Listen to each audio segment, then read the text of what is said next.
ایک نوجوان تھا، دن کو روزہ رکھتا، رات کو نماز پڑھتا، پر اللہ سے ڈرتا پھر بھی بہت زیادہ تھا، بڑا ہی ڈرتا تھا۔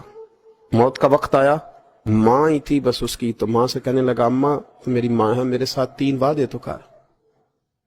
اس نے کہا پتر تو بتا، آخری ہج کی لے رہا ہے اور اس غریبنی ماں سے تو وعدہ لے رہا ہے، بتا کیا وعدہ؟ اس کرنے لگا اماں جب میں مر جاؤں نا تو میرے گلے میں رسی ڈال کے تو مجھے گھمانا گھر کے صحن میں، اور لوگوں کو کہنا جو رب کی نافرمانی کرے اس کا یہی حال ہوتا ہے۔ یہ اعلان کرنا جو اللہ کے نافرمان ہوں ان کا یہی اشر کیا جانا چاہیے۔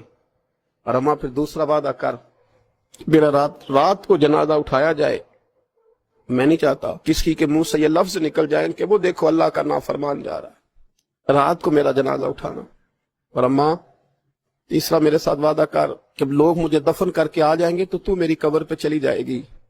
عمل میرے پاس کوئی نہیں، پر مجھے لگتا ہے ماں کے قدموں کی برکت سے عرش کا مالک بھی رحم فرمایا۔